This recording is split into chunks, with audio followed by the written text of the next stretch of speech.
On the morning I was supposed to stop existing, the city smelled like ozone and melted sugar, the kind of scent that floats from festival stalls when rain threatens but never quite arrives. I remember that smell because it was the last thing that felt honest. Everything else in my first life was curated: the smiles, the apologies, the carefully worded promises that were meant to keep me quiet until I became convenient. My name was Lyra Vance then, a scholarship student at Halcyon Conservatory, living on instant noodles and borrowed time. I died in a rented room the size of a closet, my ribs aching as if my bones were trying to escape my skin, and the only person who could have told the truth never opened his mouth. When I opened my eyes again, I was back in the conservatory's north corridor, the one lined with glass cases full of antique instruments that glittered like trapped moons. The bell had not rung yet. My hands were clean. My lungs did not burn. Across the hall, a tall young man in a charcoal blazer strode toward me with the focused urgency of someone chasing a mistake. His name was Cassian Arden, the eldest son of House Arden. And in my first life, he was the reason I learned that love can be used like duct tape. Sticky, temporary, and meant to silence leaks rather than fix the pipe. Cassian reached for my wrist as if he had practiced the motion, as if this was a rehearsal he could finally perform without forgetting his lines. His fingers trembled, but his grip was tight. "Lyra," he said, and the way he spoke my name made it sound like a secret he had kept under his tongue until it bled. "Come with me. We need to do a resonance test." In Halcyon, blood was not the only proof of belonging. The city sat on a vein of luminous stone called ether glass, and the old families claimed it listened to them. They called the proof a star bond, a short ritual in which a sliver of ether glass would glow to match the signature of its rightful kin. The Ardens had built their fortune on that glow. In my first life, I went with him. I believed him when he said he wanted to bring me home. I let him take a strand of my hair, a drop of my blood, a note of my voice, because Starbond required more than biology. It required a person's living resonance. The ether glass flared like sunrise in a jar, and the archivist bowed so low his forehead nearly touched the floor. The report said I was the missing heir of House Arden, Astra Arden, stolen 12 years ago, during the Night of Falling Lanterns. For a few hours, I tasted what it might be like to have a family that did not have to be invented from scraps. Then Maris arrived. Maris Arden, the girl everyone called the youngest daughter, the one with perfect cursive and perfect dimples, and a laugh that made adults forgive her cruelty. She had been adopted after the Night of Falling Lanterns, a replacement placed into the hole my absence left. She looked at me as if I were mold in her wine. She cried at the dinner table and took too many sleeping draughts in the upstairs bathroom, and the household panicked the way people panic when they might lose what they already love. To keep Maris smiling, Cassian produced a second report, a forged Starbond record that claimed the archivist had misread the glow. My sunrise became a lantern snuffed by a hand that insisted it was gentle. "Give me time," Cassian whispered as he followed me out into the rain that night, his eyes full of a pain I mistook for loyalty. "Maris is fragile. She needs to accept it. Once she does, I'll tell Mother and Father everything, and I'll bring you back." I waited, because waiting was what poor girls did when rich boys promised the world. I waited while my body sickened from the moldy attic room Cassian rented for me beyond the city ring, where factories dumped soot into the air and the water tasted faintly metallic. I waited until my nosebleeds stopped being occasional and became a schedule. I waited until I couldn't climb the stairs without seeing black stars, and even then I told myself he would come tomorrow. He never did. So when Cassian stood before me now, alive and desperate, the corridor bright around him, I pulled my wrist free as if I were removing a thorn. "You're mistaken," I said calmly, and my voice was steady because I had already died once. "Fear has trouble taking root in ash. I don't know you." Cassian's face cracked, just for a moment, as if the world had slipped on ice. "I saw the infirmary records," he blurted. "Your blood type is the rare kind. Your name matches the one in our lost child registry. And you," he reached toward the back of my neck. I moved faster than him and slapped his hand away, a clean sound that echoed between the glass cases. "Don't touch me," I said, and some students turned to look. Cassian stared at his own fingers as if he couldn't believe they had been refused. I walked into my classroom and found the familiar ruin waiting for me. My desk had been flipped. Pages were scattered like feathers. Someone had scraped my name off my music folder and replaced it with a slur written in purple ink. My cheap canvas bag sat inside the trash bin, half soaked in someone's spilled milk tea. Halcyon Conservatory loved to call itself a temple of art, But it was also an altar where the wealthy practiced sacrifice and called it tradition. Maris's friends, her orbiting satellites, liked to pick a scholarship student each term and remind them that talent did not count as power. This time, the target was me. Because last week the student council president had nodded at my performance and said, "Good phrasing." One nod was enough to make Maris decide I was a rival. I retrieved my bag, wiped it on my skirt, and sat down. I did not cry. In my first life, tears were the currency that bought me lectures about gratitude. This time, I made a list. Not in my notebook paper could be stolen, but in the quiet place behind my eyes where I kept my plans like seeds. Step 1 was simple. I would not fight for a seat at House Arden's table until the table itself cracked. I needed Cassian to see Maris without the varnish of nostalgia. I needed the Ardens to understand that a lie told for comfort is still a knife, and knives make their own openings. At lunch, Maris entered the cafeteria as if she owned the air. She wore the conservatory uniform customized so subtly that teachers pretended not to notice. A different fabric, a perfect fit, a silver pin shaped like a comet. One of her followers held a small instant camera, the kind that printed photos with a hiss. They aimed it at me and clicked. Over and over, capturing my damp hair and my secondhand shoes, my calm face that refused to give them a dramatic angle. When the photos developed, Maris fanned them like playing cards. "So tragic," she murmured, sweet enough that adults would hear empathy.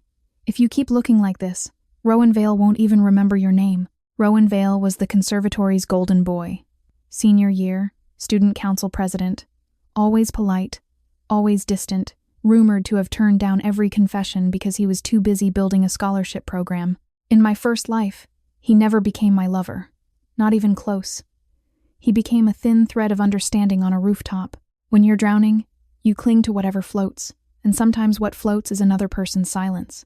After my first collapse back then, I told Cassian it was just exhaustion. Rowan found me on the rooftop terrace behind the library, knees drawn up, staring at the edge as if it had answers. He didn't shout.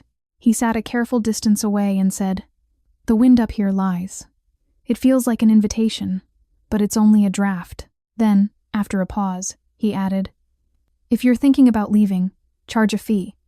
People love to profit from tragedies." He said it like a joke, and it wasn't. In this second life, I watched Rowan from across the cafeteria as he picked up a tray and nodded at a teacher. His face was composed, but his eyes had the tired clarity of someone who never stopped listening to ghosts. Marissa's obsession with him was not romantic, it was territorial. She wanted his attention the way she wanted the Arden name, as proof that the world still revolved around her. I let her have her little threats. Threats were noisy. Evidence, I had learned, did not need to raise its voice. After classes, Cassian appeared in the hallway again, as if he had made himself my shadow. He carried a jacket, the expensive kind that smelled faintly of cedar and clean soap. "Your hair is wet," he said, and his eyes moved over my face like he was searching for damage. "You'll catch cold." He tried to drape the jacket over my shoulders. I stepped aside. "I have my own," I replied, even though my coat at home had a torn lining. Cassian swallowed. "I can talk to the faculty," he offered. "I saw what happened to your desk. That isn't acceptable." Behind him, Maris watched, her smile sharp as broken glass. Cassian did not look back. That small omission was the first time I saw guilt waver into something close to anger. The next day, a professor asked me questions meant for fourth-year students, then punished me for not knowing a specialized detail I had never been taught. The class snickered. Maris rested her chin on her hand, satisfied. When the bell rang, she presented the professor with a gift, a sleek wristwatch that looked like it belonged on a pilot's arm. He blushed with gratitude. Then Cassian walked in, and the room chilled. "Professor," Cassian said, voice polite and flat, "do you believe gifts influence grading?" The professor stammered. Maris's cheeks colored. "Brother," she said lightly, "why are you policing school matters?" Cassian's gaze flicked to her, and for a moment I saw two versions of him. The brother who had raised her, and the heir who had begun to suspect he had raised a storm. Cassian's intervention bought me a few days of peace, which in Halcyon was a luxury. I used that time to find someone who had already been broken by Maris and was tired of pretending the fractures were decorative. Her name was Kira Sun, and she sat in the back row, always quiet, always compliant, always carrying Maris's spare violin case like a servant carrying a crown. Once, in my first life, I had found Kira locked inside a practice room, her knuckles bruised from banging on the door. She said it was an accident. Her voice shook as she said it. This time, I approached her when the hallway was empty and asked, softly, "How long do you plan to live on your knees?" Kira flinched as if my words were a slap.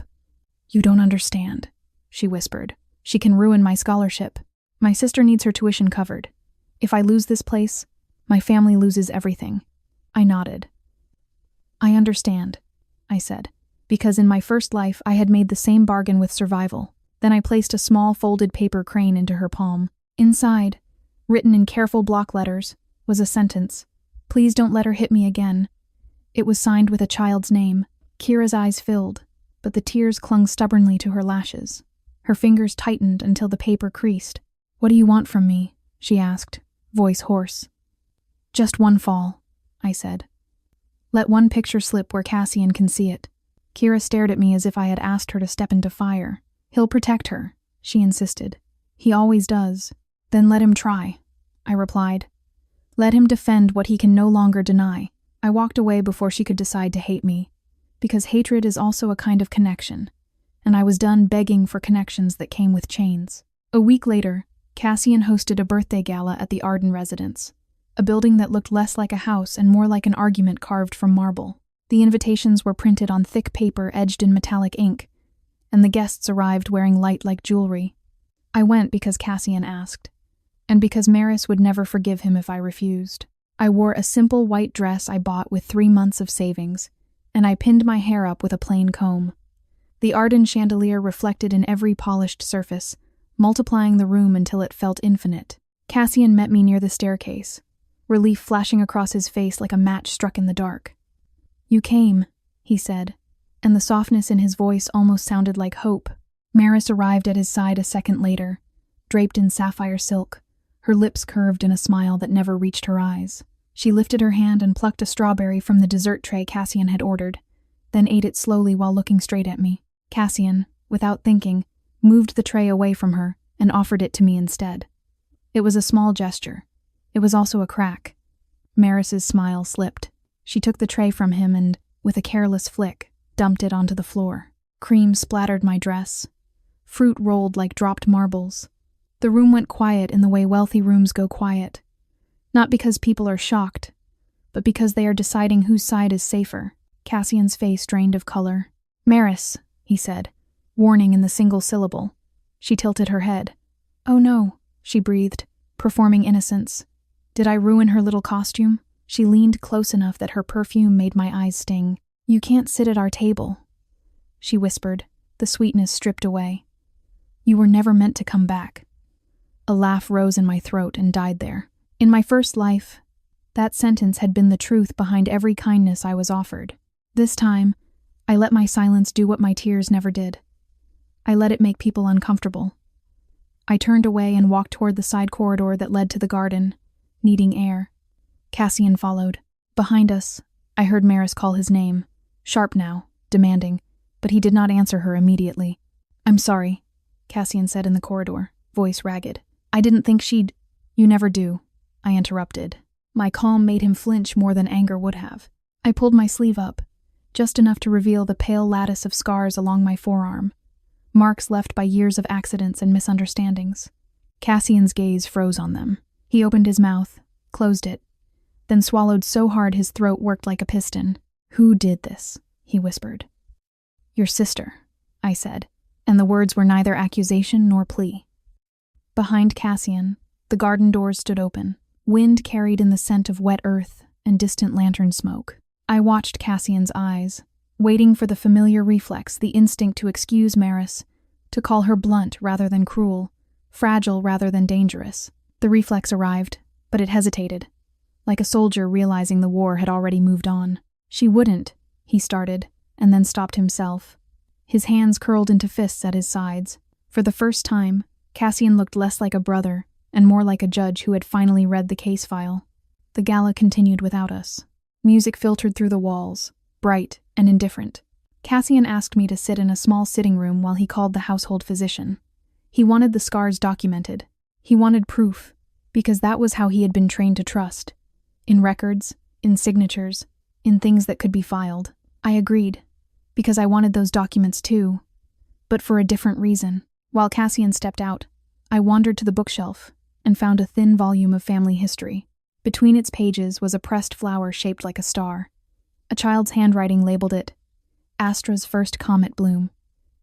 My fingers trembled, not with longing, but with a cold recognition. They had preserved my absence as decor. That night, the house grew quiet after the guests left, and the corridors became long tunnels of echo. I was assigned a guest room near the east wing, far from Maris, allegedly for my comfort. I slept lightly, because my first death had taught my body that safety was a rumor. Near midnight, the window latch clicked. A shadow slipped into the room. Maurice's voice whispered my name like a curse. She smelled of wine and rage. In her hand, a slender blade caught the moonlight. "They're going to put you in my room," she hissed, tears streaking her cheeks as if she were the victim of her own violence. "They're going to call you their daughter. They're going to look at you the way they used to look at me. I won't let you take it." She lunged. I caught her wrist, hard. Her strength surprised me, fueled by entitlement and fear. We grappled, knocking into the dresser, the mirror, the chair. I let her push me backward, because I knew the room's layout. Behind me, the balcony door stood ajar, and beyond it the old servant walkway, an exterior bridge that connected wings, half under renovation, the boards temporarily replaced with new planks. In my first life, I had never been in this room, never known this walkway existed. In this life, I had walked it earlier in the evening, noted the weak nails, the slope, the way the rain made the surface slick, not because I planned a murder, because I planned not to die. Maris shoved again, and her heel hit the edge of a loose plank. The board tilted, her balance failed. She grabbed at my sleeve, nails clawing cloth, and for a heartbeat our faces were inches apart. Her eyes were wide, shocked not by the fall, but by the fact that the world had stopped obeying her. "Help me," she gasped, the plea raw and ugly. In old stories, this was where the heroine chose mercy and redeemed herself. In real life, mercy is a luxury the powerless pay for with their future. I did not push her. I did not pull her either. I simply stepped back and let gravity finish the argument. Maris fell into the courtyard below with a sound that did not belong in a house full of antiques. For a moment, everything was still. Then alarms screamed. Footsteps thundered. Doors burst open. Cassian arrived first, breath tearing from his lungs as if it had been stolen. He looked down at the courtyard, then at me. His face held a blankness that in my first life I had mistaken for composure. Now I recognized it as shock so deep it became numb. "Lyra," he said, and the way he said it was not a question, not an accusation, but a request for the universe to offer a version of events he could survive. By dawn, the courtyard was sealed with ribbon, and the household sat in a cold room waiting for officials. Lord and Lady Arden wept as if their bodies were trying to drain grief through their eyes. Cassian stood behind them, spine straight, hands clasped, a statue pretending to be a son. No one asked me how I was. When they did look at me, they looked the way people look at a candle near a curtain, with fear of what could happen next. The investigators concluded it was a tragic accident, because the Ardens' legal team framed it that way before anyone finished their coffee. Maris became a story of lost potential, not a story of violence. That was how wealth transformed reality. It rewrote the headlines.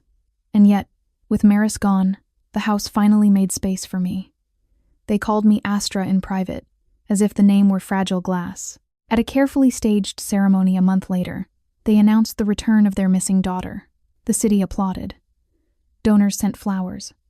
The conservatory issued a statement about the beauty of family reunions. Cassian stood at my side, pale, watchful, as if he expected the ground to open again. He apologized once, late at night, in a hallway where the paintings watched us. "I tried to do the right thing," he said. "I thought protecting Maris was protecting everyone." I smiled gently, and the smile cost me nothing because I did not offer forgiveness. I offered performance. 2 days after the ceremony, Cassian collapsed. It happened in the library, in front of the same glass cases that had witnessed my rebirth. He swayed, reached for a shelf, then crumpled as books slid down like startled birds. Doctors descended on the Arden estate with brisk authority. They spoke in low voices about marrow failure, about a condition that had been managed for years, through transfusions and treatments that only worked if the donor was compatible. I watched Lady Arden's face tighten as she heard the word donor. Cassian had not been sick because of fate. Cassian had been sick because his body was eating itself, and for 12 years the family had kept it quiet by feeding it someone else's cells. Maris was compatible, the physician said, not realizing what his words were detonating.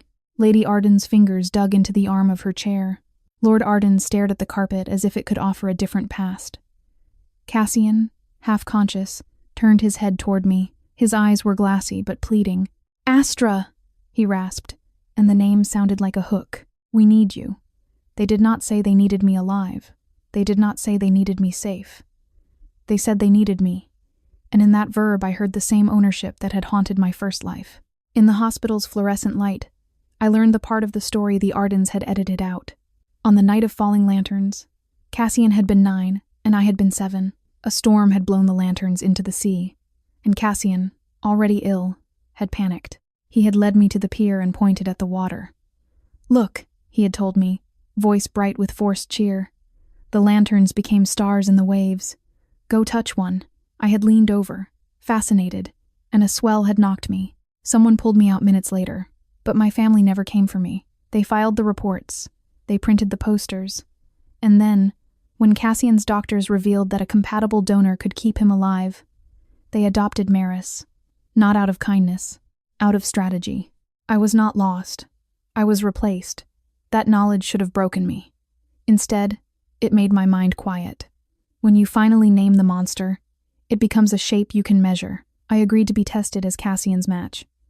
I held out my arm. I let the nurses draw vial after vial. I listened to Lady Arden cry, "My daughter," and I wondered which daughter she meant. The results came back. I was compatible. Of course I was. The city's ether glass had recognized me because I belonged to that bloodline. Biology was loyal, even when people weren't. While the doctors prepared schedules and consent forms, I walked up to the hospital's rooftop garden. It was smaller than the conservatory rooftop, but the wind was the same liar. Rowan Vale stood there, hands in his pockets, eyes on the skyline. He didn't turn when I approached. "You look like someone handed you a crown made of knives," he said quietly. I laughed under my breath. "You still charge fees for tragedies?" I asked. He finally looked at me, and there was something soft in his exhaustion. "Depends," he replied. "Are you planning to jump, or are you planning to build a staircase out of everyone else?" Rowan and I talked until the sky bruised purple. He told me a secret he had never told anyone at the conservatory. His heart was not his first heart. His younger sister had died after an accident, and their family, an old patron lineage with gilded halls and cold expectations, had insisted the heir could not be fragile. They took her organ and gave it to him, then framed it as a miracle rather than a theft. "Sometimes I feel her heartbeat like a metronome correcting my tempo," Rowan admitted. "Sometimes I feel like I'm borrowing her time." His honesty was not romantic. It was solidarity between two people who had been used as containers for someone else's ambitions. Back downstairs, I signed the consent forms with a steady hand. Cassian was wheeled into a private room. Lady Arden kissed my forehead. Lord Arden pressed a pen into my palm and spoke about transferring shares, about legal recognition, about making amends. They believed money could bandage history. In my first life, Cassian had offered me a food card and a promise. In this life, they offered me a percentage of an empire. Both were bribes, just dressed for different audiences. That night, a nurse brought Cassian his medication. I watched the pills dissolve under his tongue like chalk. Something in my chest tightened, not with pity, but with curiosity. In my first life, Cassian had taken his medicine inconsistently, hiding pain behind charm. He had refused any drink I offered him, as if he suspected sweetness might carry poison. Now, as monitors beeped, I asked the nurse which pharmacy provided the Arden orders. She listed a name. I recognized it, the same supplier that had served Maris's special vitamins for years. I asked for the ingredient list. The nurse hesitated, then complied, because my new surname opened doors that had once been walls. The list included an additive used to stimulate the immune system. In controlled doses, it helped. In the wrong dose, it could trigger a cascade. I did not accuse anyone. I did not raise my voice.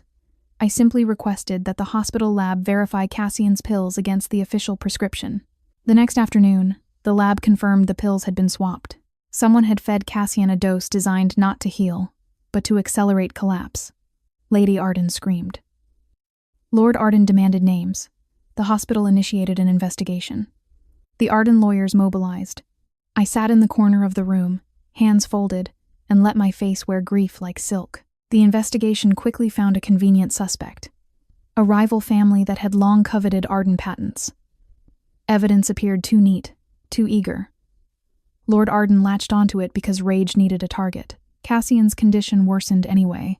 On the third day, the doctors told us the only chance left was an emergency marrow extraction from me, scheduled immediately. Lady Arden squeezed my hand so tightly my knuckles whitened. "Please," she whispered. "Please save him." I looked at Cassian through the glass.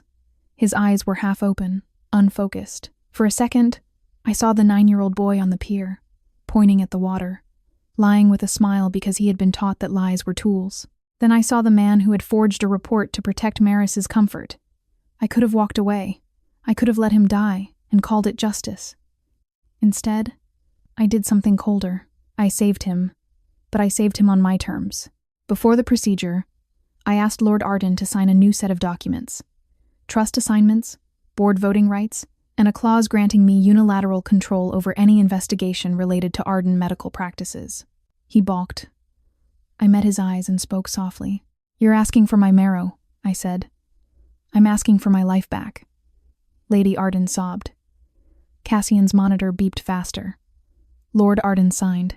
In that moment, the Ardens did not choose me out of love. They chose me because the alternative was losing their heir. That was fine. I did not need their love. I needed leverage. The extraction hurt like being hollowed out by ice. I woke pale and dizzy, throat dry, bones aching. Cassian lived. The city praised my sacrifice. Articles called me a miracle daughter. The conservatory held a small concert in my honor, and Rowan conducted with a calm that did not match his eyes. Back at the Arden estate, gifts arrived daily. Orchids, gemstones, letters written in shaky gratitude. I thanked everyone. I smiled at cameras. I played the role so well that even the servants began to call me Miss Astra with genuine warmth. Warmth is easy to earn when you never challenge the fire. Cassian recovered slowly. He asked to speak to me alone one evening in the conservatory room where the family kept their grand piano. The lid was open, the strings glinting like veins. He sat stiffly, hands clasped. "I remember the pier," he said. His voice shook. "I remember pointing. I didn't understand what I was doing. I didn't know they would." He stopped, unable to say adopt, unable to say replace, unable to say use. I walked to the piano, pressed one key, and let the note ring. "Understanding doesn't change outcome," I replied. "But it can change what you do next." Cassian looked up, eyes wet. "Tell me what to do," he whispered. I thought of Kira's son, who had dropped a photo and forced Cassian's eyes open. I thought of Rowan, carrying a heart that belonged to someone else. I thought of Maris, falling because she couldn't imagine a world where she wasn't held. I could have told Cassian to confess publicly, to burn the Arden reputation, to drag his parents' choices into the sun. Instead, I asked for something more useful. "Give me access," I said. "Everything. Medical archives, adoption records, ether glass transactions, the private files your father keeps off the books." Cassian flinched. "That could destroy them," he said. "It could destroy all of us," I corrected. Then I added, softer, "If the truth can destroy a thing, it means the thing was built out of lies." Cassian complied. Over weeks, I read and copied and cataloged. I learned how the Ardens had funded research through shell charities. I learned how they had paid the archivist to quietly redo Starbond rituals for certain families. I learned how Maris's adoption had been arranged through a broker who specialized in compatible children. I learned that I was not the only missing child in Halcyon. The city's glow, the ether glass everyone romanticized, had become a market, and the old families were its merchants. Every file I opened made my first life suffering feel less personal and more systemic, which was strangely comforting. If the cruelty was a machine, it could be dismantled. In the middle of that quiet work, Kira's son visited the estate. She had been summoned by Lady Arden, who wanted to reward Cassian's friends now that the family was reforming its image. Kira stood in the entry hall, shoulders tight, eyes darting. She looked at me as if I were both savior and threat. I led her into a small sunroom and poured tea. "I dropped the photo," she blurted, voice shaking. "I did what you asked. And now Maris is." She swallowed hard. "Is it true that she tried to kill you?" I didn't answer the question. Instead, I I slid a folder across the table. Inside were copies of scholarship grants, medical support forms, and a check addressed to her sister's school. "This is not payment," I said. "This is restitution." Kira's breath hitched. "Why are you helping me?" she asked. "Because you deserve a life that isn't rented by someone else's moods," I replied. Kira began to cry then, quietly, like someone who had forgotten how. She covered her mouth. Ashamed, I let her cry without comforting her, because comfort can feel like control. When she finally stopped, she nodded once, the motion small but resolute. "If you ever need me," she said, "I'll testify." I smiled. "I know," I replied, because I had not offered her help out of kindness alone. I had offered her a path out of fear, and people who escape fear rarely return to it willingly. The public crisis arrived not as a scream but as a scheduled announcement. Lord Arden called a press conference to unveil a new ether glass clinic, a place that would supposedly provide affordable resonance therapies to underprivileged citizens. It was a masterpiece of branding. Rowan invited me to watch from the conservatory balcony, his expression unreadable. "They're laundering guilt," he said. "They always do," I answered. The cameras flashed. Lord Arden spoke about compassion. Lady Arden wore mourning black for Maris, and smiled through her pain. Cassian stood at their side, thin but present, the recovered heir. Then Lord Arden invited me on stage, called me his returned daughter, and announced that I would serve as the clinic's symbolic ambassador. The audience applauded, hungry for redemption stories. I stepped to the podium, microphone cool beneath my fingers, and began to speak. I did not call anyone a monster. I did not mention Maris's blade. I did not recount the attic room where I had died. Instead, I told the truth like a slow melody, letting each note land cleanly. I described the star bond ritual and how it could be manipulated. I described the adoption broker market and the way compatible children were purchased under the guise of charity. I described the medical additives found in Cassian's swapped pills and how the supplier had ties to Arden subsidiaries. I described the missing child registry and the number of names that never came home. As I spoke, the crowd's applause thinned into a rustle of confusion. Lord Arden's smile stiffened. Lady Arden's eyes widened. Cassian stared at me with a kind of horror that was also, strangely, relief. "This clinic," I concluded, voice steady, "cannot heal a city if it is built from the same hidden transactions that harmed it." I lifted a slim data drive between my fingers, small enough to look harmless. "I have submitted evidence to the Civic Tribunal," I said. "The tribunal will decide what House Arden owes Halcyon, not in donations, but in accountability." A murmur rippled. Cameras turned from Lord Arden to me, hungry for scandal. Security shifted.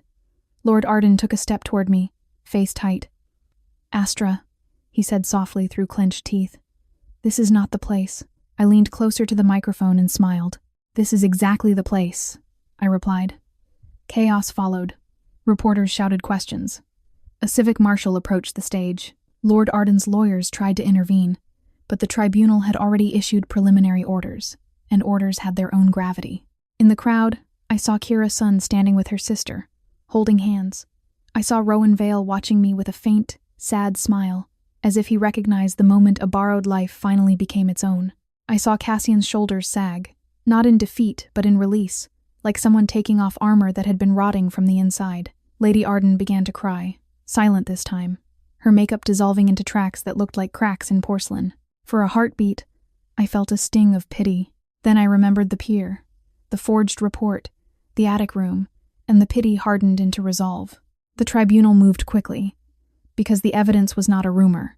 It was documentation, signatures, invoices, communications, and laboratory results. House Arden's reputation began to bleed. Investors fled.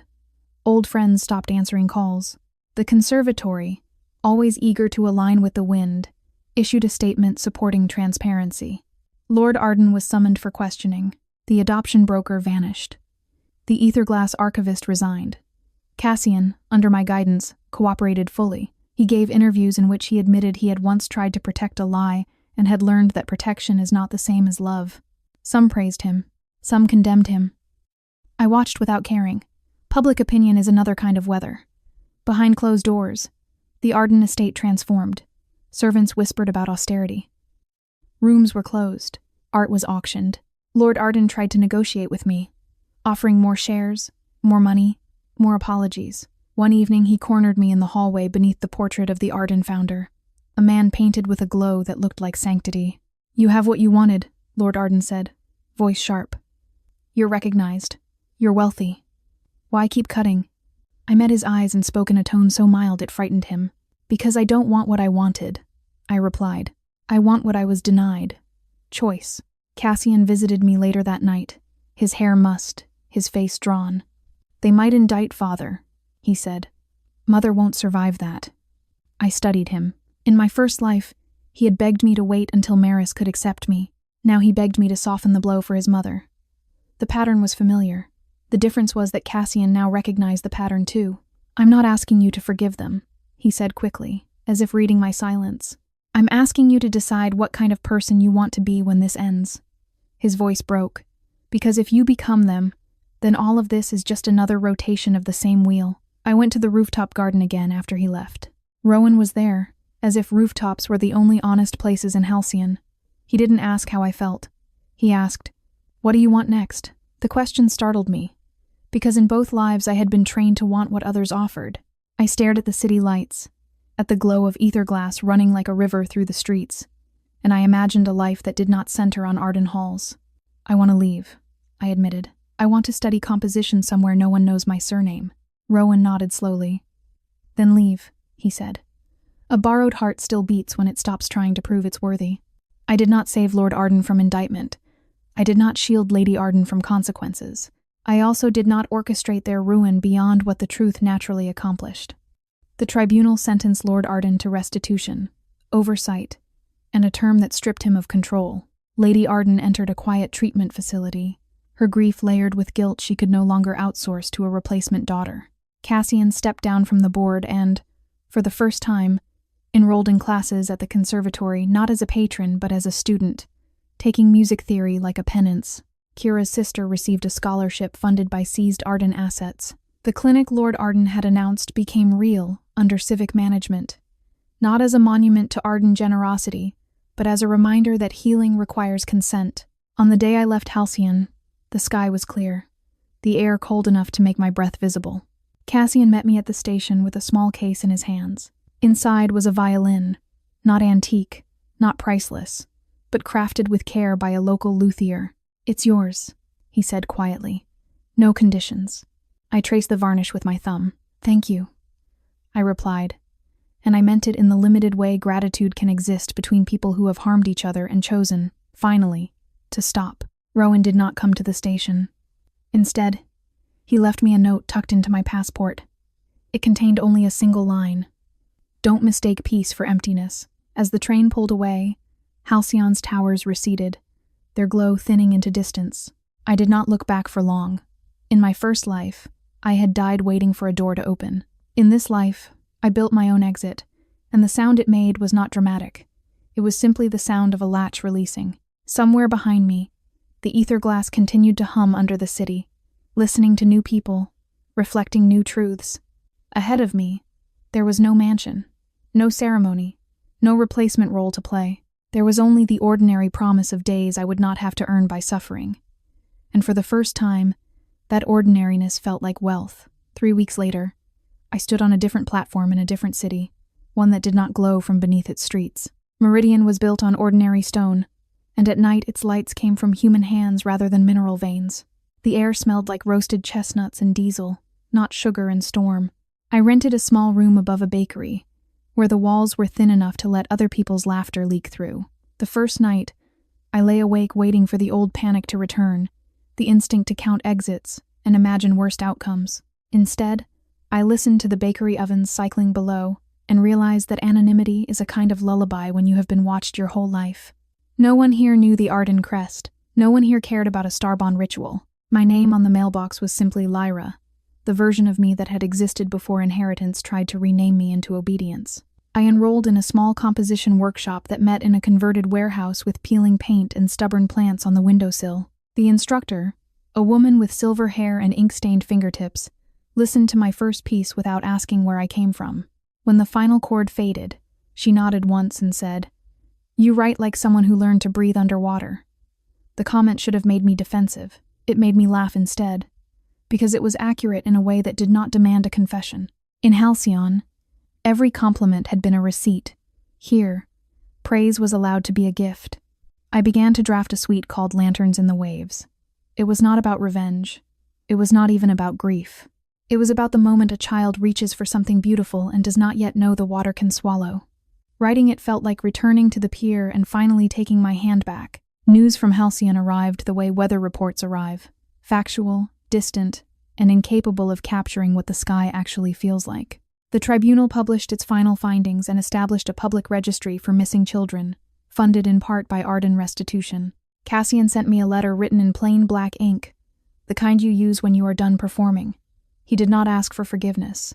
He described the clinic's first month of operation under civic oversight and admitted that, for the first time, he slept without dreaming of filing cabinets. At the end of the letter, he wrote, "If you ever want to visit without being in Arden, I'll meet you at the pier and we can watch the Lantern Festival like strangers." I folded the letter and placed it under my violin case, not as a promise, but as proof that change can exist even in people who once chose the convenient lie. Rowan wrote only once. His message was brief. "Your tempo is yours now. Don't let anyone rush your rest." I reread that line until it stopped sounding like advice and started sounding like permission. On the day my workshop performed my suite, the audience clapped, and I realized I no longer needed applause to confirm I had survived. The music was enough. The silence afterward was enough. And when I stepped outside into Meridian's ordinary night, I finally understood what my first life never allowed me to learn. A future does not have to be stolen back with blood. Sometimes it can be built, patiently, with a steadier hand.